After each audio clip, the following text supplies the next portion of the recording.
प्रणाम जी। प्रणाम जी। प्रणाम जी, सब सुंदर था जी।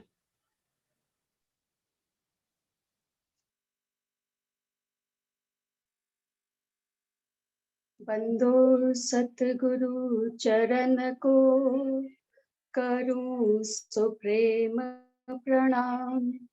अशुभ हरन मंगल करन धनी श्री देव चंद्र जी नाम। श्री प्राणनाथ निज मूलपति श्री महराज सुनाम।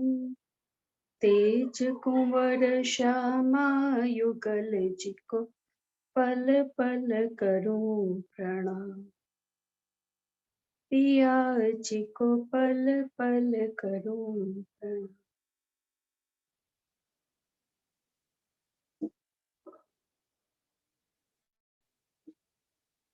सुंदर साथ जी, प्रश्न अपना चल रहा है कि जो हम राज्य की तरफ नहीं लग पा रहे, तो इसमें क्या जीव की गलती है या गुणांग इंद्रियों का गुनाह है या हमारे तन की कमी है जिस वजह से हम राज्य के सुखों को नहीं ले पा रहे हैं। तो इसके लिए हमने 2 प्रकरण यहाँ पे पढ़ लिए हैं, दूसरा चल रहा है अभी। तो जीव, गुणांग इंद्रिय और शरीर, तो थोड़ा सा इसको ब्रीफ करते हुए कि तन तो मांस का लोथड़ा है।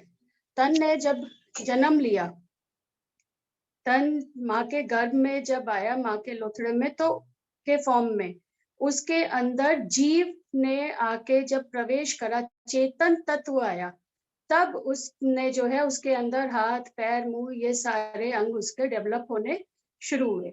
और जब जीव माँ के गर्भ में होता है तो वो परमात्मा से अर्जी करता है कि मुझे इस नर्क के कुंडों से बाहर निकालो, तब मैं बाहर आकर कभी भी आपको नहीं भूलूंगा।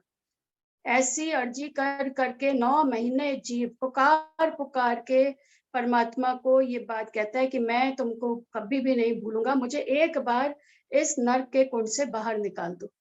पर जैसे ही बाहर आता है, बच्चा जब जन्म लेता है, तो उसके अंदर सारी गुण अंग इंद्रियां प्रवेश करती हैं। मन चित्त बुद्धि ये सब उसके अंदर तब आते हैं।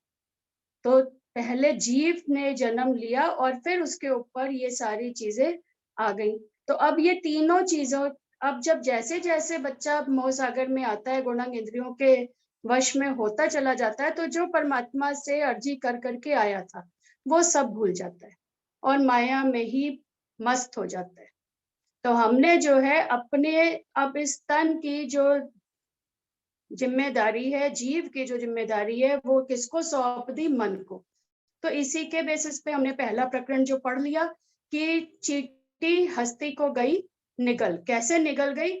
कि मन ने जो है जीव के ऊपर हावी हो गया और अपने अनुसार हमारे जीव को, हमारे शरीर को चलाता चला गया वो।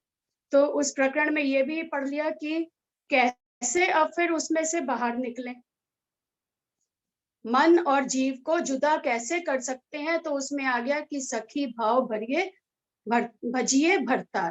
कैसे हमें यहाँ पे जीवन जीना है? सखी भाव से, जैसे प्रेम लक्षणा भक्ति से, अनन्य प्रेम लक्षणा भक्ति से, नवधा प्रकार की भक्ति से।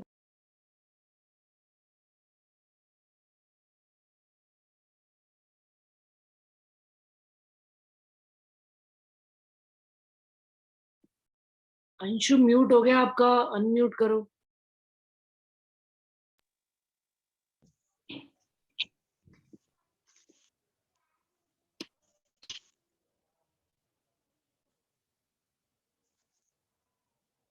सॉरी सुंदर साथ जी, कोई कॉल आ गया था। आवाज आ रही है मेरी दीदी? दीदी कम आ रही है आपकी आवाज। एकदम से कम हो गई है लेकिन आ रही है। हाँ, बहुत कम आ रही है आवाज। बोलो। कॉल आ जाता है तो मेरे फोन में प्रॉब्लम है, आवाज नहीं जाती है। एक बार मैं वापस, क्षमा पॉज कर दो।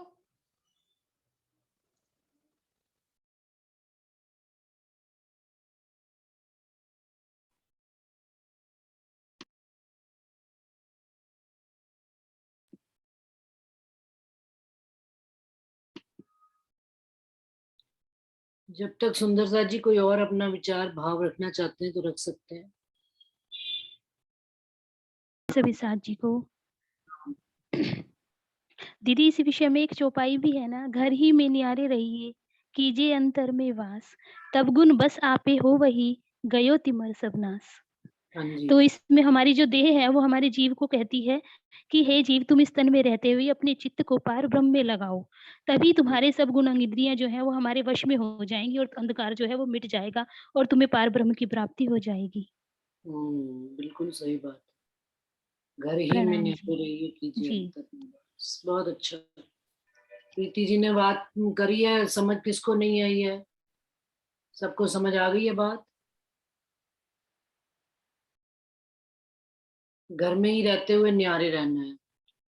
जिस प्रकार कीचड़ में कमल रहता है, कीचड़ में रहते हुए भी न्यारा रहता है, अपनी सुंदरता अपनी खुशबू खोता नहीं है, उसी प्रकार इस 14 लोक में हमको रहना है कि 14 लोक का असर ना है, और 14 लोक से भी आगे अंदर घर ही में न्यारे, इस पिंड के अंदर जो हमारा जीव रह रहा है, तो इस पिंड के अंदर जितनी भी गुण इंद्रियां, इससे न्यारे रहकर परमात्मा को, धनी को याद करना है।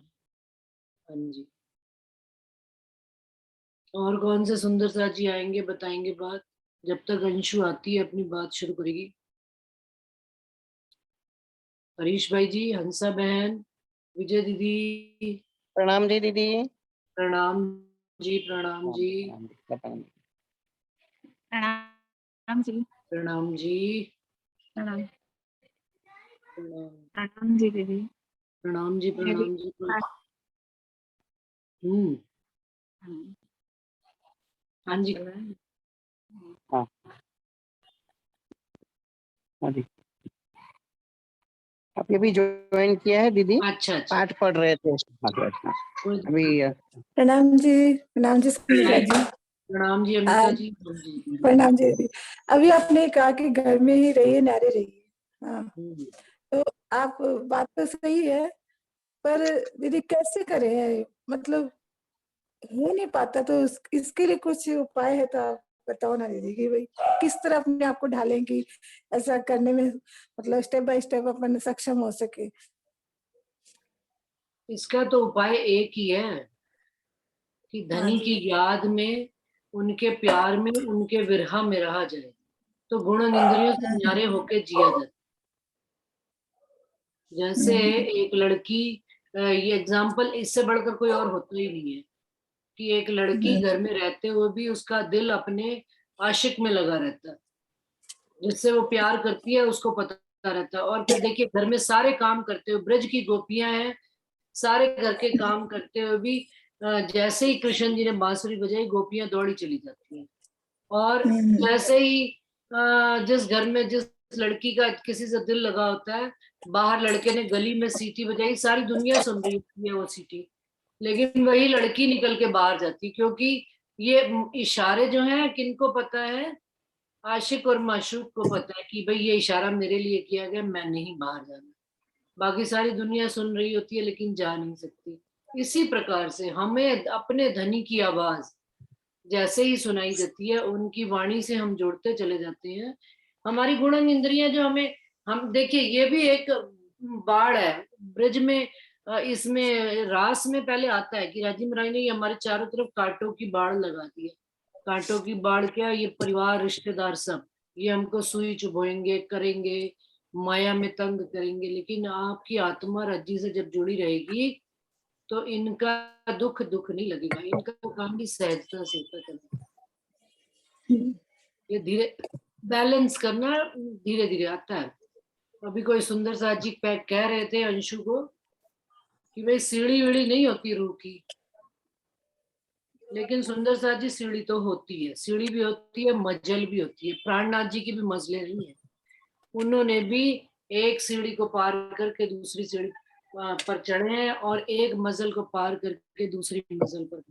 और जीवन में जब तक हमारे चाल नहीं होती किसी भी चीज के प्रति, चाहे जीव हो, चाहे शरीर हो, चाहे आत्मा हो, हम घर बैठे बैठे सारे एग्जम्पशंस कर लेते हैं, सारी चौपैयां इधर से उधर ठोका ठाकी जोड़ घटा लेते हैं, लेकिन उनको व्यवहार में नहीं लाते। तो उससे क्या होता है, अपने मन के संशय जीवन में कभी खत्म ही नहीं होते। अमिता जी अपने को म्यूट कीजिए पहले आप। जी जी। डिस्टर्बेंस आ रहा है। तो उससे क्या होता है कि हमारे अंदर के संशय बने रहते हैं।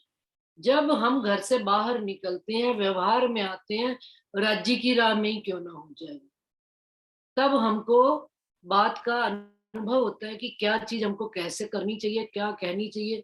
और जीव की जो मेरी बात आज भी वहीं पर, मैं अपनी बात पर दृढ़ निश्चय हूँ कि जिस प्रकार से एक बड़े जन्मों जन्मांतरों से बिछड़ा हुआ व्यक्ति किसी के सामने आता है तो उसके प्रति नेचुरल एक आकर्षण पैदा हो जाता है।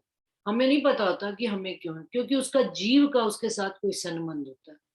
अभी मैं लेटेस्ट एक सुंदर साथ, अभी मैं उसको सुंदर साथ भी नहीं कह सकती एक्चुअल में, तो सुंदर साथ जी, सिर्फ उनसे मेरी एक मीटिंग में बात हुई थी, कहीं पर हम गए थे, तो उन्होंने मेरा नंबर लिया और वो चले गए। मैंने कल उनसे बात करी थी, तो सुंदर साथ जी मैं उनकी बात सुनकर हैरान रह गई। हैरान कह रहे कि हमारे साथ भी शायद यही हुआ था, लेकिन आज हम वो इतनी मजल पार कर रहे हैं कि हम अपना पहला वाला दिन भूल गए कि हम कैसे धनी के साथ मिले थे और कैसे क्या हुआ था। जैसे कहते हैं ना कि भाई अब रज्जी के नए नए रंगों में खोते जा रहे हैं, तो पुराने रंग भूलता थोड़ा है कोई भी जीव, लेकिन ठीक है, अब नए रंगों का स्वाद आना शुरू हो जाता है। तो उनसे जब मैं मिली तो उन्होंने मेरे को, बिल्कुल अच्छी पढ़ी लिखी लड़की संसारिक रूप से, और उसने मुझे एक बात ऐसी कह दी कि मैं हैरान ही रह गई सुनकर, कि उसने कहा कि मैंने दर्शन जब किए, आप लोगों की बैठक में आई तो मेरी मम्मी ने मुझे किसी काम के लिए भेजा था कि भाई जा ये तू काम करा, क्या मैं नहीं आ पाऊंगी, लेकिन मुझे आप लोगों के बीच में बैठकर कोई भी व्यक्ति अनजाना नहीं लगा। और जो चर्चा कर रहे थे उनकी बात भी मुझे ऐसे लगी कि जैसे अब मेरे को मेरी ही बात कोई बताई जा रही। अभी मेरी उससे कोई आगे की जान पहचान नहीं है, कोई मैंने उससे बात वार्तालाप नहीं की है, सिर्फ मैंने उससे इतना भर पूछा है कि भाई तुमने मेरा नंबर लिया था तो क्यों लिया था, क्या कारण था, और मैंने भी तुमको अपना फोन नंबर देकर मैं जल्दी में आ गई। तो उसने ये कहा कि मुझे पता नहीं कि क्या हुआ, मेरा घर गृहस्थी संसार परिवार सारा सुखी संपन्न है, लेकिन मैंने वहां पर चर्चा सुनी और आप सबके बीच में बैठी तो मेरा रोना रुक ही नहीं रहा था।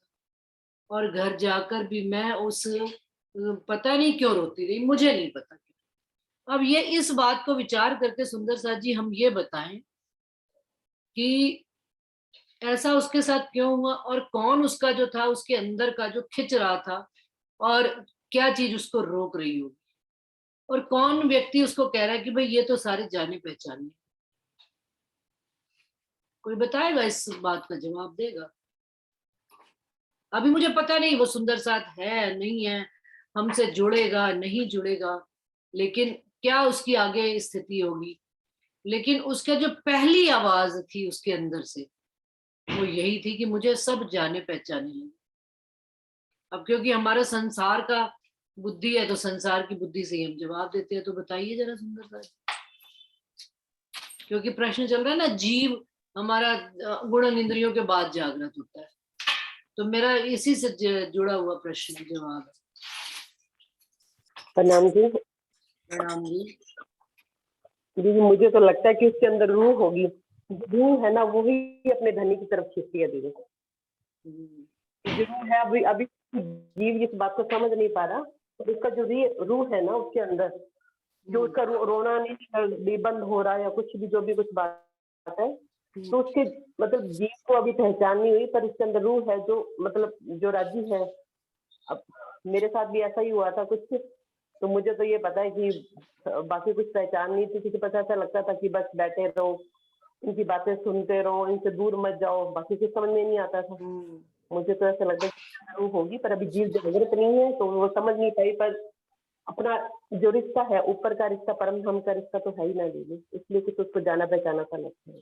ठीक है, और कोई सुंदर सा जी? सही बात है, बात तो सही है, प्रवीण जी ने सही बात बताई है। प्रणाम जी सुंदर साथ जी। प्रणाम जी मनीषा जी। दीदी एक गाना, हालांकि ये संसारिक गाना है पर इसमें भी एक बहुत बड़ा रहस्य छुपा है, तेरा मेरा है पहले से नाता कोई यूं ही नहीं दिल को भाता कोई। बिल्कुल सही बात है।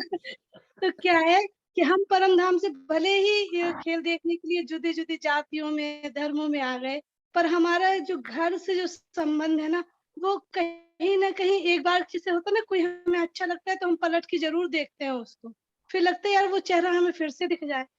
तो मुझे तो सिर्फ यही भाव मेरे मन में आ रहा है कि हमारा उस जीव उस आत्म से संबंध है, जो एक पल में ही वो हमें अपनी ओर खींचता है और हम उसकी ओर खींचे चले जाते हैं। प्रणाम बिल्कुल जी। सही बात है। प्रणाम जी। हाँ जी, और सुंदर साथ जी। मेरा भी यही भाव है सुंदर दीदी कि सही में उन्होंने अपनी पहचान कर ली, उनके अंदर जो मूल अंकुर था वो मतलब आपको देखते ही ऐसा लगा कि नहीं नहीं, अभी ये मेरी मेरी अपनी वतन की है, मेरी साथी है।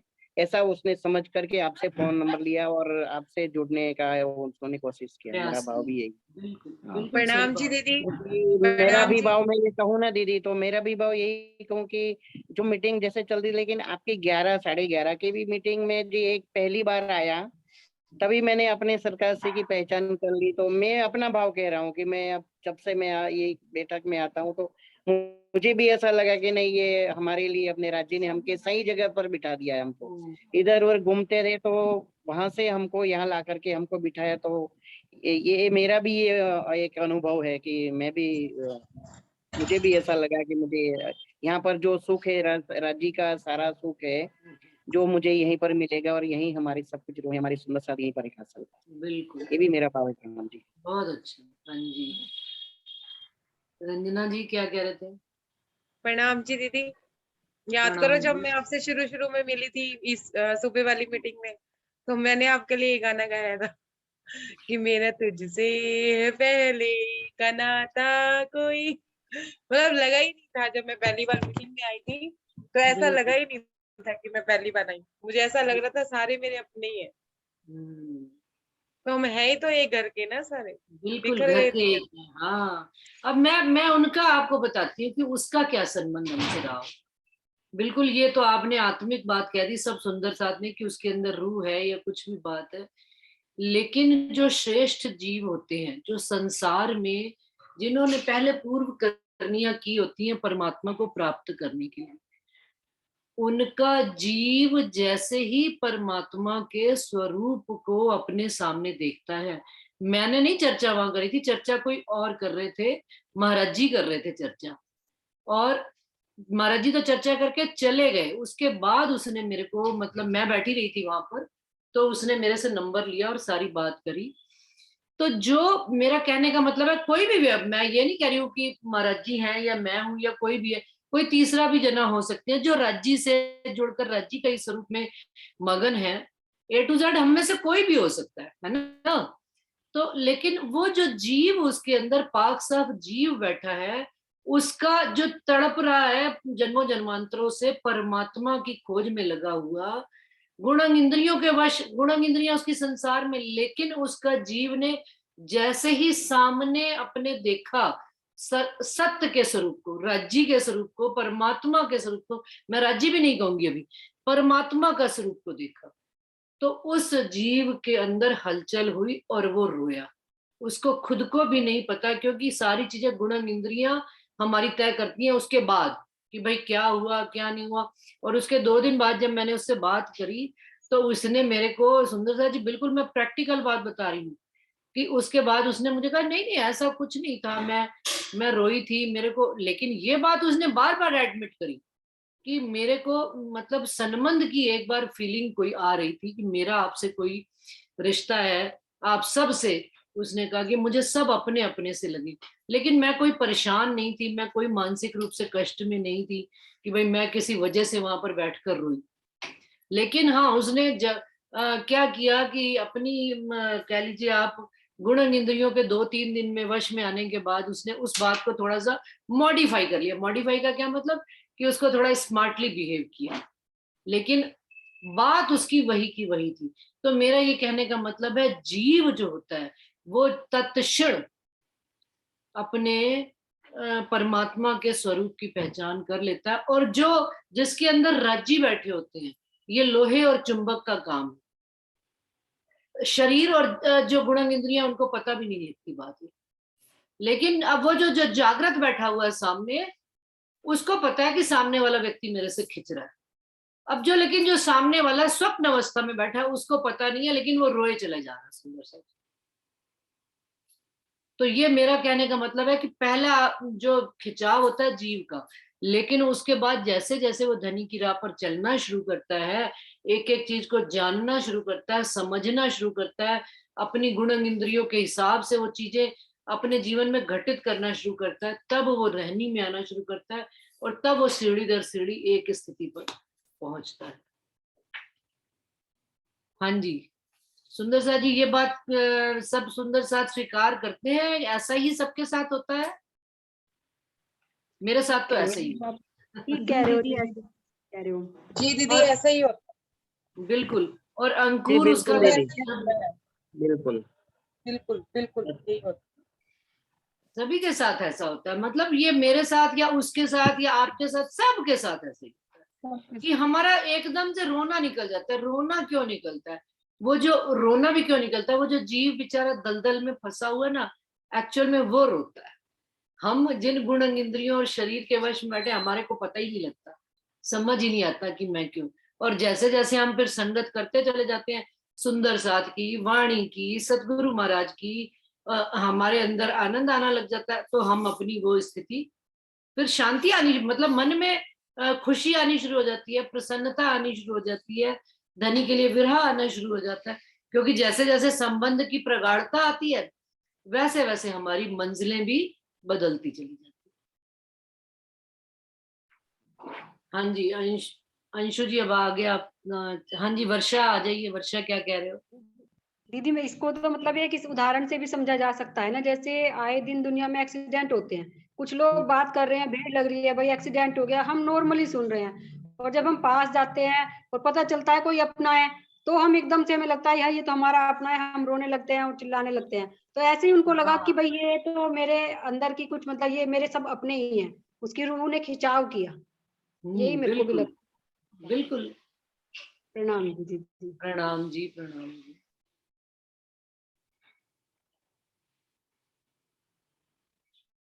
हाँ जी अंशु, आ जाओ आप। हाँ जी हाँ जी, वो अमिता जी बात कर रहे थे, अमिता जी को हो गया क्लियर फिर? अमिता जी आप प्रश्न पूछ रहे थे ना?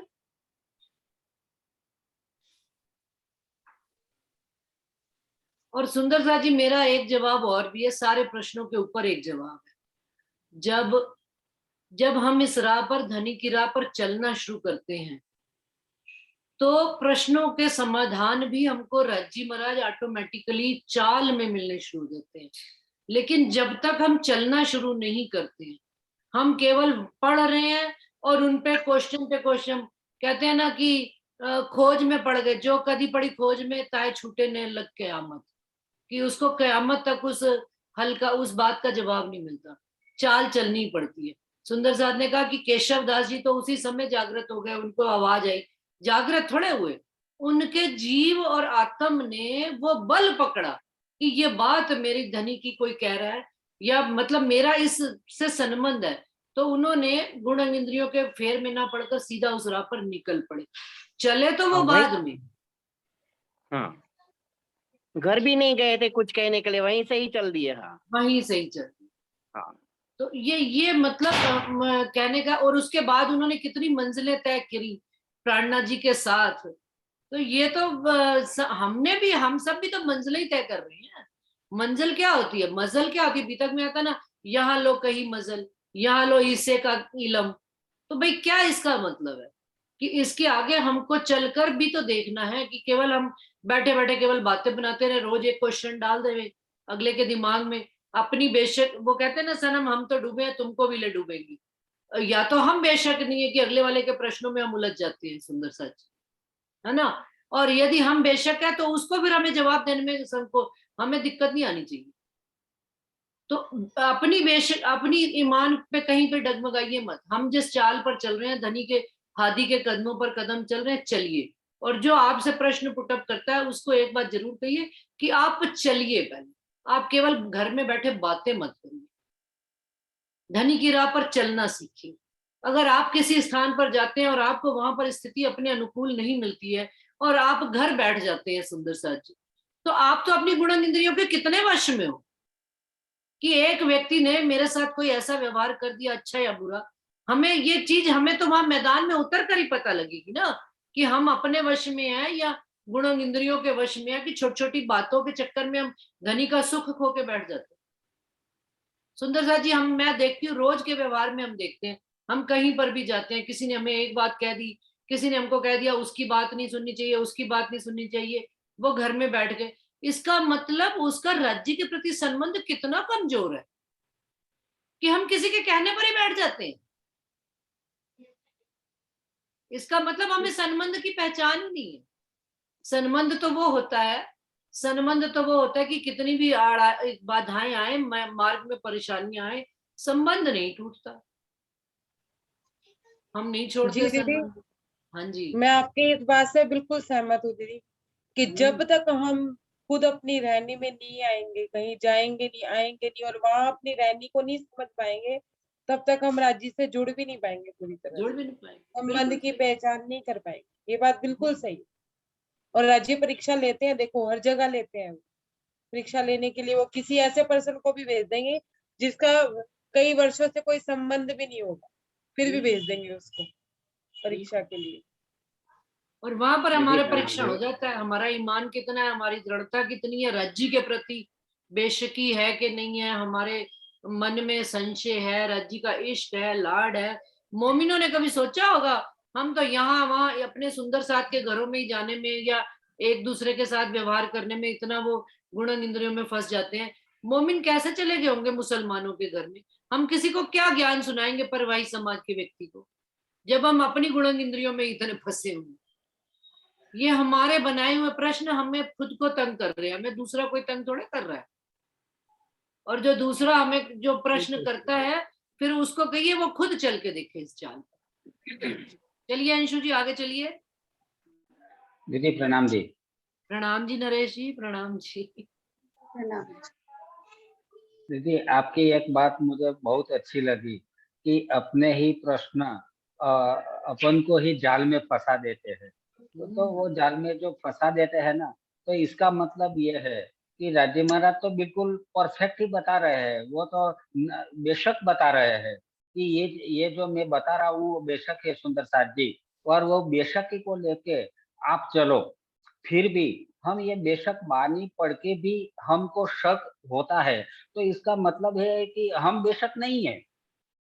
तभी तो हमारे दिल में क्वेश्चन आता है कि हम राज्य से इश्क करते हैं या नहीं करते। हम राज्य से इश्क करते ही है। राज्य ने बोला है कि आप मेरी रूह हो, आप इश्क का ही स्वरूप हो, तो फिर हम इश्क का स्वरूप है तो राज्य को प्रेम ही करेंगे ना, और तो कुछ कर नहीं सकते राज्य को।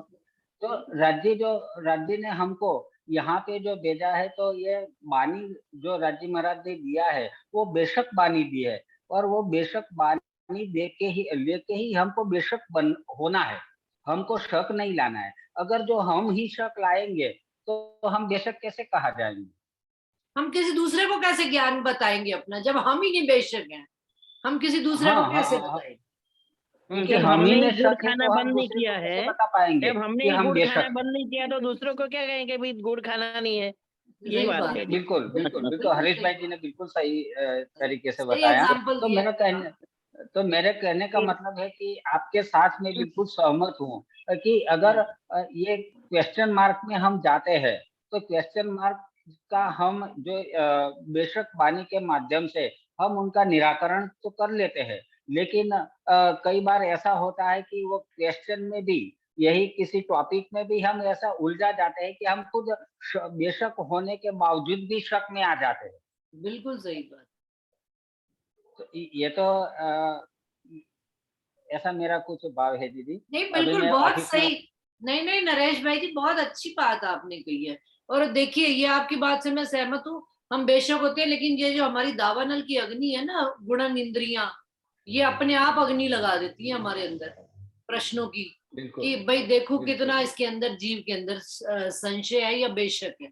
गुणन इंद्रियों की बातों को, बुद्धि की बातों को, बुद्धि भी बड़े सारे क्वेश्चन खड़े कर देती है।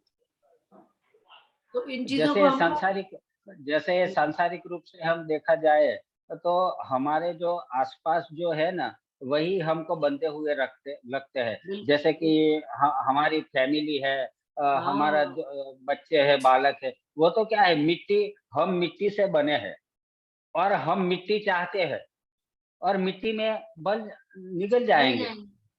तो आखिर तो मिट्टी है,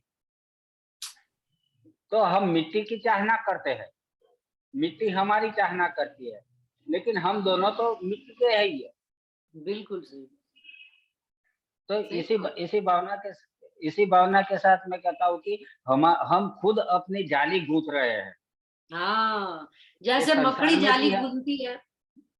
बिल्कुल, और इसमें ही हम फंसे हुए हैं और इसमें से बाहर नहीं निकलते। इसमें से बाहर निकलने का रास्ता राजी महाराज ने आके हमको तारतम बानी दी है। तो ये तारतम बानी देके हम बेशक होने की वजह से हम बेशक हो जाते हैं, लेकिन फिर भी हम किसी क्वेश्चन मार्क में जाते हैं कि ये है या नहीं है। जो ये दो बात आ जाती है तो हम फिर हमारी ही जाल में हम खुद फंस जाते हैं। ऐसा कभी महसूस होता है दीदी?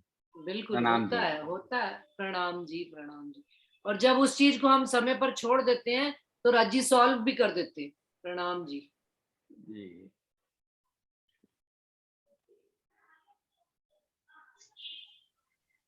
अंशु आओ।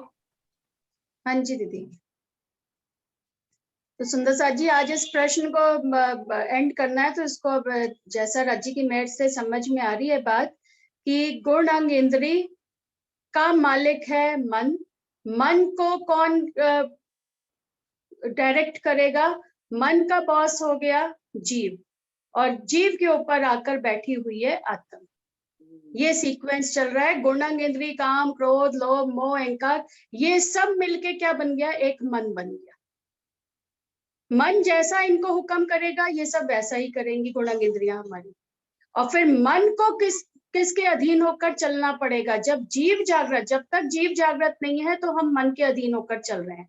पर जब जीव को ये स्वाद लग गया, चाहे पूर्ण जागृति आई है चाहे अभी नहीं आई है, लेकिन ये स्वाद लग गया वाणी का, राज्य का, कि मेरे को अखंड सुख मेरे को मिलेंगे तो सिर्फ इसी राह पे चलने से ही मिलेंगे।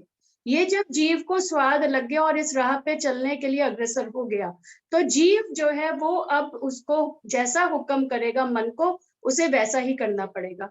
और मन हुक्म करेगा हमारी गुण अंग इंद्रियों को।